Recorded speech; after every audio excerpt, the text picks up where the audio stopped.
this.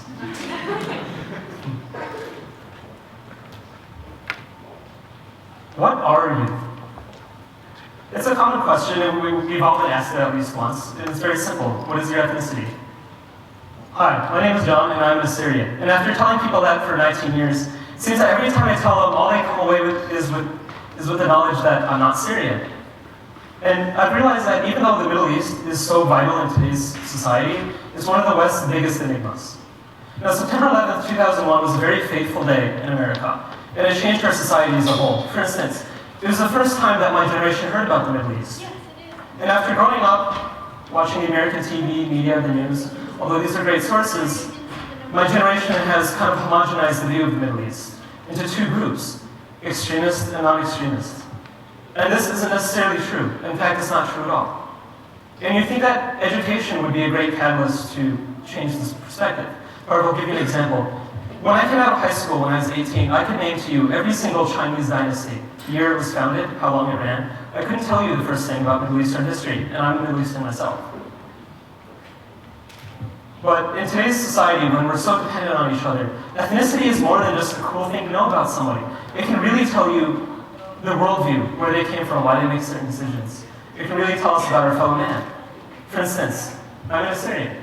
3,000 years ago, the Assyrian Empire was founded in Mesopotamia, the land between the rivers in the Middle East, Tigris and Euphrates. It ran until about 700 AD.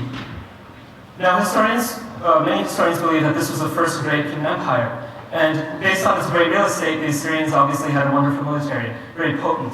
And it conquered many lands, including the Egyptians, the Babylonians, and the Israelites, to name a few. But more than just the warfare they're known for, Assyrians made great contributions to the Middle Eastern culture. Number one, the Aramaic language. The Aramaic language was the lingua franca of the Middle East for thousands of years, and it was the language with which much of the history was recorded. In fact, it was even the language that Jesus Christ spoke. But more than having this influence on Christianity, which we forget is most deeply rooted in the Middle East, the Assyrians also had one of the first Christian churches and Christian ministries in the world, and remain Christian to this day. And now we all know the story also of Jonah and the whale. Now, whether or not the whale ate Jonah is up to you to decide, but he was a real prophet and he did minister to the Assyrians. And in the New Testament, Jesus Christ commended the Assyrians for their great faith and believing. So it also has great influence on Christianity. Now, finally, we all know about the Jewish diaspora that occurred after the Jews lost their homeland, and how, facing religious and political persecution, they were spread all over the world. The same happened to the Assyrians in 700 AD. When the Assyrian Empire was conquered, the empire fell, and this civilization fell into the diaspora as well throughout the entire Middle East. Now, what implications does this have? This means that you're at the mercy of whatever government is ruling over you at the time. As a consequence, 20 years before the Holocaust in 1915, hundreds of thousands of Assyrians were massacred in the widespread Armenian genocide, along with several other Middle Eastern minorities.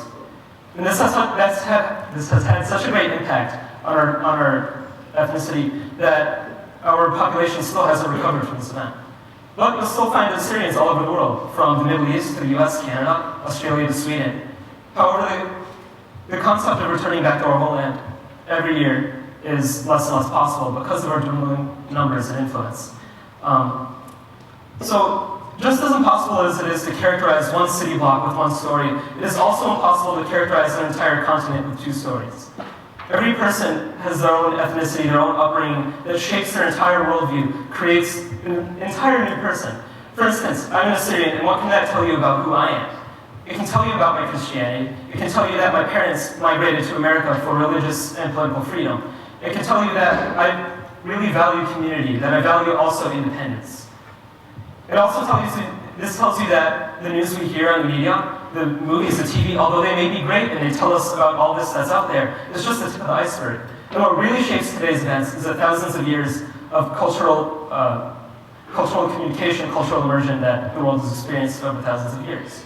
And if we want to build true camaraderie in our world, it doesn't take knowing everybody's history, everybody's ethnicity. That's impossible.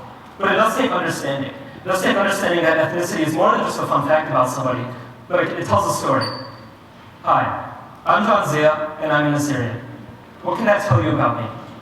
Thank you.